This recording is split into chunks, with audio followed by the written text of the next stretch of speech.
Hello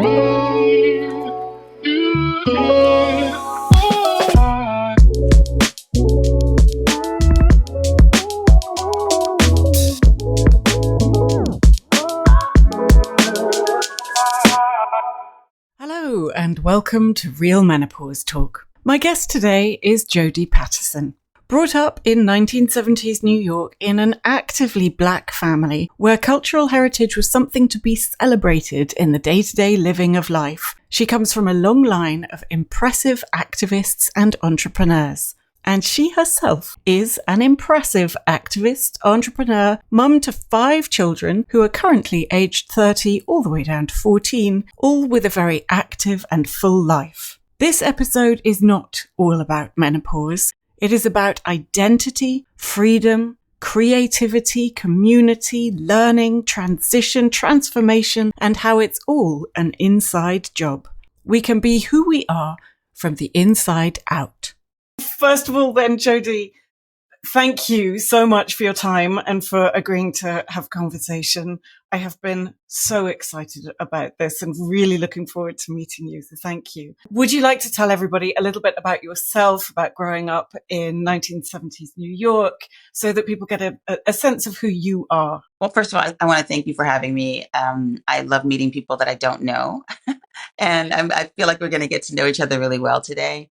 I'm Jodie Patterson. I'm a native New Yorker, diehard New Yorker. I grew up in the 70s on the Upper West Side.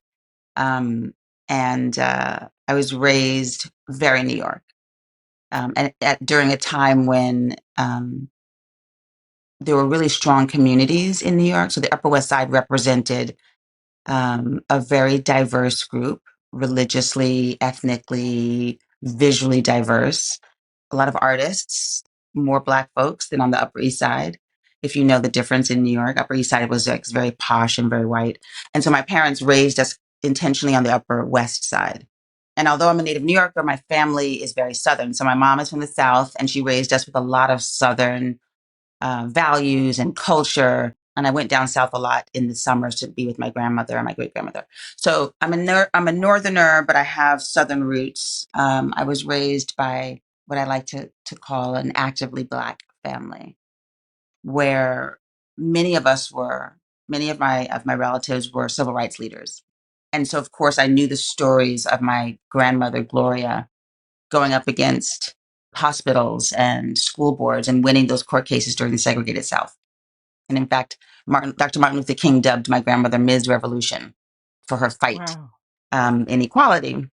And then my uncle was the musician Gil Scott-Heron, who wrote "The Revolution Will Not Be Televised." My father formed the first Black brokerage firm on Wall Street because he understood financial security to be revolutionary for Black families. So I come from a line of change makers, of disruptors, who were sort of shaping the world to be a better place. And then at home, when I say actively Black, I mean the art on the walls, the books that we talked about at the dinner table, the music, the culture. I mean, so many Black celebrities I literally thought were my relatives because we talked about them with such affection. I mean, Nina Simone, I thought she was my auntie. Roberta Flack, I remember looking at her album covers and thinking they were just pieces of art of my auntie. So there was that everything that we did, breathed, talked about, listened to, looked at in my home had an essence of Black pride. And so I grew up, although in a very white neighborhood, in a white upper middle class community of New York, in many respects, from my private schools to our vacations to our neighborhoods, culturally, as a family, we were solidified in Blackness. I've heard you talk about the strength of the Black community globally as well, and walking into a room with all your ancestors and your cohort and everybody you can think of with you there in essence, which is the most beautiful image, as well as your family being so strong, particularly the women, the men, obviously, and your father. It's remarkable Gil Scott-Heron, I'm sure many, many people know. With that line of heritage, with so many really powerful matriarchs in your family, how did you sculpt yourself so that you fitted in and are the woman you are today? Well, it's interesting how I recognized that my family is very matriarchal. I mean, the women owned property. The women were teachers. They were professors. They were landowners, business owners. They ran the churches. They ran their family finances. The women in my family really pushed us forward. That's not to take away anything from the men, but and oftentimes this was the case in Black families because Black women could be domestic workers. Black women could do more things in the white community than Black men. So my family did have a strong matriarchal lineage, and all of the women were very proud to be women. My sisters, my cousins, my aunts, and great grandmothers. And I never thought of the difficulties of being a woman. It always felt very powerful, very creative, very communicative, and very essential to the world around me. I went to an all girls high school, Convent of the Sacred Heart. I went to an all women's college, Spelman College. I literally, my motto was growing up and as a young adult, if you stick with women and if you stick with Black people, you'll be great. And that was my community. And it wasn't to deny any other communities, but those two, women and Black families, were was the community that I felt would always understand me, have my back, support me um, in what I thought would possibly be, a very interesting road for a Black woman. Come to find out, I didn't even have a clue what I was up against. Um, when I landed in my 30s and 40s. Right from the very beginning, your Spelman years, because I have read your book, which is so beautiful, and I encourage every single person to get a copy of The Bold World. It is extraordinary in so many ways. So your Spelman years, you're surrounded by these amazing sisters. You have a real sense of sisterhood. I've lost my train of thought. This happens so often. I'm afraid it is a proper perimenopause. Totally menopause. The world. I'm the same way. I'm like, and then what were we talking about? The world drops out of my head so regularly. So we're talking about community and sisters and how I wedged myself into the world as a woman. That world wasn't even big enough when it came to the issues I was facing with my family. That world that had always served me and that community was not wide enough to help me puzzle out this new question I had around gender, specifically with my son, my child, who was saying, I'm not a girl, I'm a boy. One of the quotes from your book is, "Who am I in this world? What does it mean to be a woman?" So you're surrounded by wonderful, powerful women, mostly Black women. And I have seen through your telling of your story, the answer to this changes because you are with Serge, your first husband for a while. And just to note, Serge is Swiss and Vietnamese. So that's that. Amazing combination. Wow. You have a whole load of transitions and transformation throughout your life. Then you arrive at a whole new junction where you have bigger questions that what does it mean to be a woman? Your answers change and expand. I think at the time when I was leaving one marriage, well, my first marriage was pure joy, pure love, and pure naivete. I mean, I met my soon-to-be husband when I was 16 and dated through parts of college and then moved in together right after college. And we really thought the world was ours to have and to enjoy and to share forever together. But what I soon found out was love is love, and then there's power dynamics. And so I experienced, and he was 9 years older, and really solidified in his career. And I was a newbie in this adult world. So the power dynamics were not equal. And I found myself shifting and shaping around his needs and his career and his schedule. And his personality was really growing. His personality and his career was growing while I felt more contained. I had to be around the house. I had to be around the baby. And I was always working. I had jobs and career and entrepreneurial startups from as far back as I can remember. but I also had the confines of a new baby, being at home, nursing, making sure I could do everything with the baby. And then on top of that, if I had some extra space, I could launch a business, which I always did, but it was a struggle. So I saw the power dynamics between men and women in my first relationship. And then uh, when we decided to split up and I went into my second relationship, I married a man who was African. And the power dynamics between male and female continued. And they even actually deepened. And so I started to wonder for the first time, I was looking at myself as a woman, but with the gaze of a man, of the male gaze. In my family, I was more than likely with women around me, more than not. And now in my relationships as a wife, I was directly in comparison to my husband. And I felt that that question of what does it mean to be a woman was really relevant at the time. Is it about my power? Is it about how I can maneuver around the obstacles? Is it about just letting me be free to make my own decisions regardless of the consequences? Tough questions when you're Yeah, young. absolutely. And then they come back, and most often perimenopause seems to present the question where we do look at our lives, we look at where we are, and we ask ourselves who we are all over again with different life experience behind us and underneath us. And obviously the answers are going to be different. Yes, and I think, I mean, I have a different take on that. Like, what does it mean to be a woman now than I did 10 years ago when I was first starting to raise my children. And I think a lot of the way I define myself now is not is genderless in a sense. And I learned this over the last decade, raising children that were insisting on defying norms. And of course, I'm familiar with defying norms from my extended family, but as I was raising my children, I was realizing that they were not fitting into gender norms. I'm raising one trans person and one genderqueer person, and three others that define in all sorts of ways. But as I look at what I'm responsible for now, it is not I don't see myself as the doting mother full of affirmation and snuggles. I really see my role as a mother as an architect, as a designer, as a developer, as a someone who's growing a little mini city of individuals. And so I think about my job as growing people, as developing and building people. And that to me is genderless. So I don't always do the roles. In fact, sometimes I reject the roles right now that are specifically put aside for women.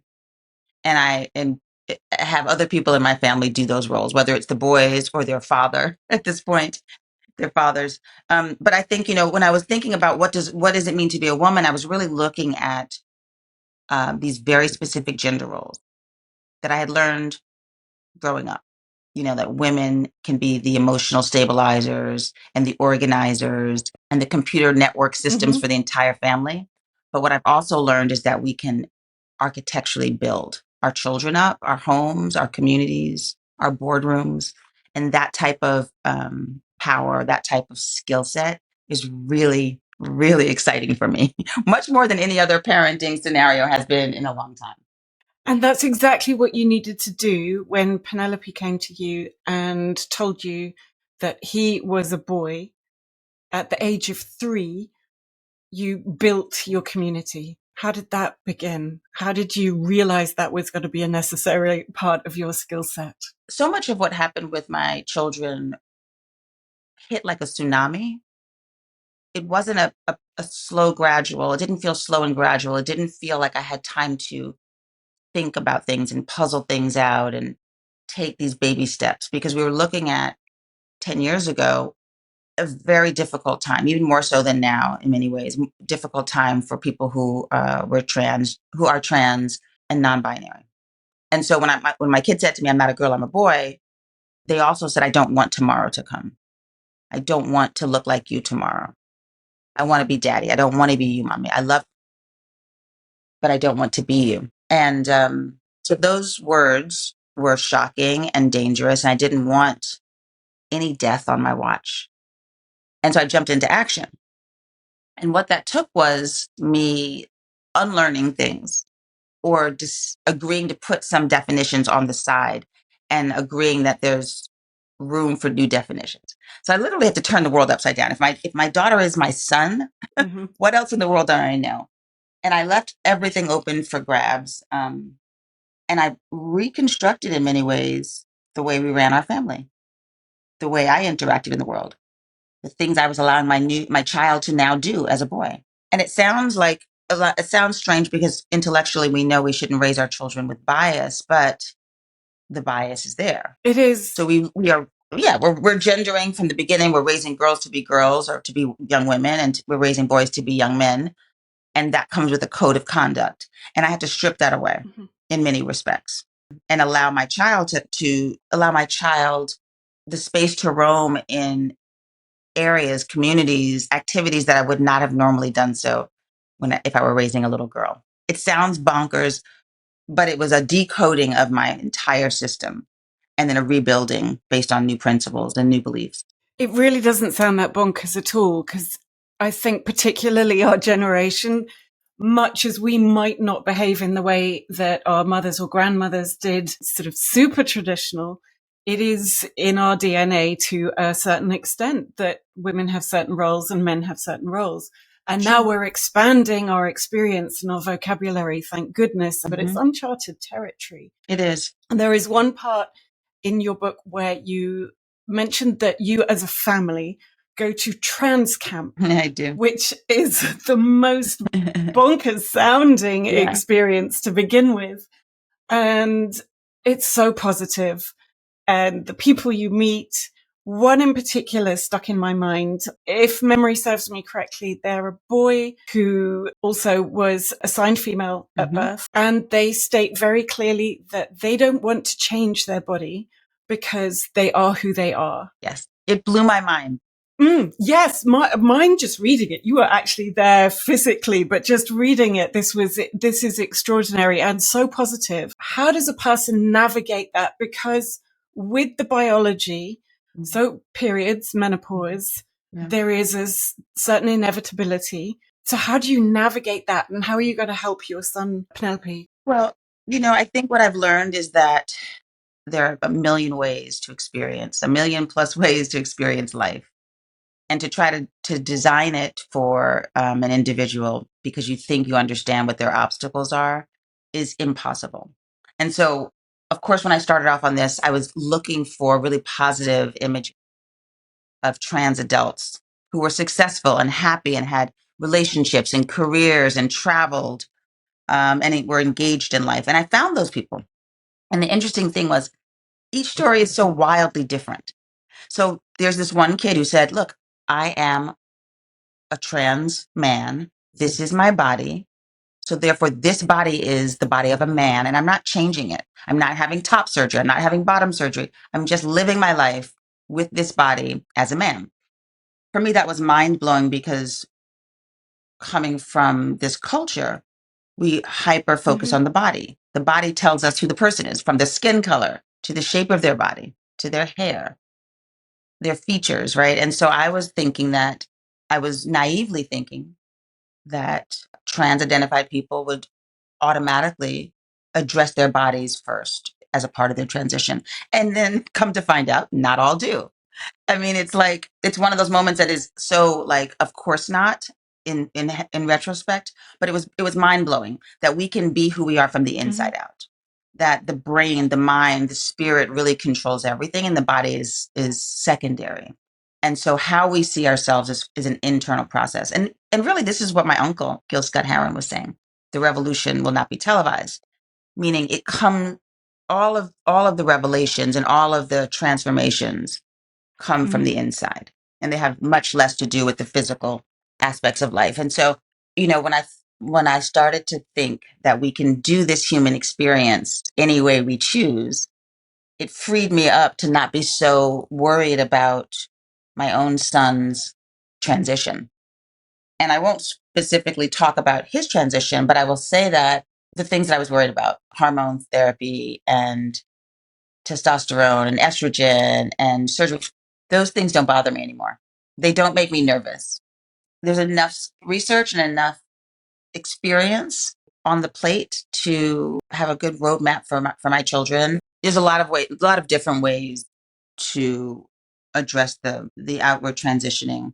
But one thing, and this is maybe a little bit off topic, but one thing I wanted to bring up is the hypocrisy around this. Because as a 53-year-old woman, I'm in menopause. And if I want to, I can tap the computer and make a phone call and find myself on hormone therapy fairly easily. Mm-hmm. And then my son or my friends who are trans have a lot harder time accessing same hormones, same hormone therapy.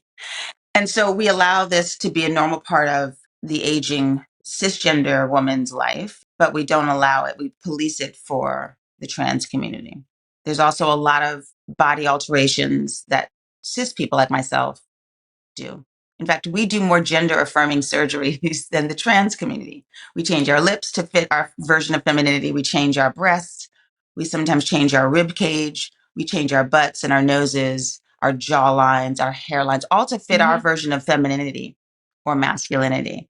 And it's just seen as cosmetic surgeries that we have a right to access. And then if my son decides to, or if my friends who are trans decide to, there's a barrier around that. So these are some of the things that I started noticing, raising children that are very diverse. It's such an interesting part of the conversation. I was talking about this with a friend the other evening, actually, about definitions of feminine and masculine as well. And it's purely what we've constructed over the years as what is feminine. It doesn't necessarily mean anything at all. Right. And also what I've also noticed that we've decided that there's a cap on how strong, for example, a woman can be, or how emotional a man can be.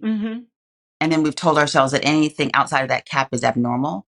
But our children are defying those stereotypes. I mean, I'm looking at my children and they're not limiting their physical ability to a gender.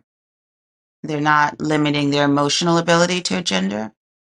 And they're saying like, and this is why I think, Gen X and Gen Z are so heavy, predominantly queer, accepting. They're just saying, forget all these stupid stereotypes, forget all these stupid boxes. We're far beyond those lines of demarcation. And they're opting out for this umbrella title of queer. They're saying we're limitless. And I think that's where you get a lot of the young folks' definition of queer as in freedom. When you are in company that is accepting and that isn't maybe afraid and certainly judgmental, it makes for so much more of an interesting life and interesting conversations. It's just finding the people. Right. Yeah. You mentioned menopause already as well. And you've been an advocate for talking about menopause as well as so many other issues, and obviously speaking for queer and trans folk as well. What makes you so passionate about causes? Oh my gosh, that's a great question. I have followed passion the majority of my life. And I went back to actually count how many jobs I've held and how many houses I've lived in. It was like 17 jobs and like 20 houses.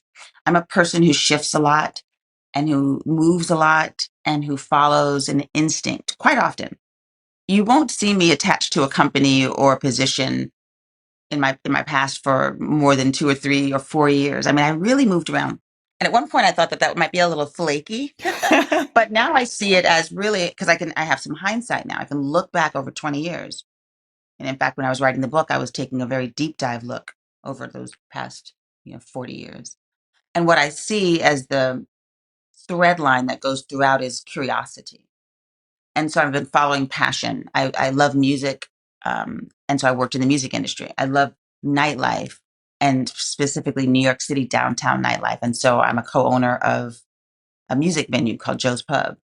I love beauty. I love doing my children's hair. Hair in the Black community is a language in and of itself. And so I started a beauty company. And then as I saw my family starting to diversify and my family starting to really raise their hand, my family members raising their hands and saying, I'm not who you think I am. I'm something different. That led me into activism. I like to puzzle out the deeper meaning of things, and I like to be instrumental in bridging worlds. So as I'm experiencing an aha moment, I'm sharing it with the world, and then I'm perhaps bringing cultures together around this new piece of information. So that's how I got to that's how I got to this point in my life where I am an activist, an author, an entrepreneur, a mother, a public speaker, a writer, an I think athlete. it's wonderful. Yes, of course. I like following passion. I think Hmm. that's a really, really intriguing and compelling way of putting it as well. And so many successes along the way. I've learned to measure success differently as well. Because a lot of my friends have stayed in one career for 20, 30 years. And when you stay in a career for 20 and 30 years, like some of my friends have done, you have a depth to your success. I mean, you can count the ups and the downs, and you can really draw on your wisdom in that one field. And I've done a lot of fields. Mm-hmm. And I did not stay in one space. And so I had to really define my successes differently. And I think my success came over time. I didn't have enormous success in publishing. I didn't have enormous success as an athlete. I had successes, but the depth of my, or the breadth of my success has been in this like very expansive life that I now can pull together. So it's not like, I am the New York Times bestselling author, but I'm an author among many other things, and I bring all of that together. And I've had to really find that interesting. I cannot compare myself to some of my female women friends who are just at the top of their career in one thing, and they blow everyone else out of the park in that one area. I'm more of a person who experiences life as a starfish, where I spread out, and I'm going to touch every part of life. I'm not going to be in one area. I'm going to be in all the areas.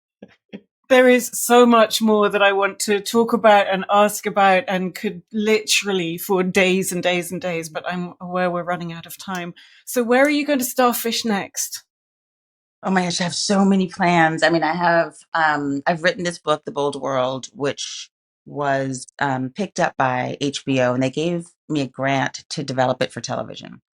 And so that is a challenge, to take my literary work and think about it for television. So I'm working right now with a team to take my story to television as a scripted series. That's a lot of fun.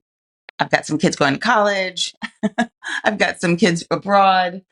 And so I plan to be traveling a lot and writing a lot, and loving a lot. I also, one of the things in my life that's important to me is to be a lover. I mean, I'm a lover of experiences, a lover of travel, but also a lover of people. And so many times when you think of a divorced single mom, you think she's at the end of her road. But I've learned recently I'm not dead yet. I will continue to have boyfriends, perhaps get married again. It's one of the things I really enjoy, and I bring that to the table because it's not the thing that women talk about after their kids are grown up and they've divorced several times. But I'm still a lover, and I continue to be that part of. I continue to nurture that part of my life. And it shows. It really does. It's Thank wonderful. you. Thank you so much for your time, Jodie. I Thank you. really appreciate it. I really appreciate Fabulous. that, and thank you for sharing my book. Thank you for inviting me on so I can talk a little bit about all the things that are in my head. Women, older women being a big part of my thoughts these days. So thank you. Yes. Oh, no, thank you. We'll have to talk again. But thank you, Yes. Jodie. Thanks, Hattie. Thanks. Take care. Bye. Bye. You can find Jodie on Instagram at Jodie Patterson, and The Bold World wherever you choose to get your books. A quick reminder about Real Menopause Therapy, an opportunity to handpick your own therapy for support on the inside job. You can match them to your needs, environment, and interests so you meet someone who understands the whole you. Subscription is currently free. Sign up is obligation free as well, so you can just have a look around and see how it works. Go to bit.ly/RM therapy, that's bit.ly /RM therapy, capital R, capital M, capital T. Thank you for listening. I look forward to seeing you in the next episode.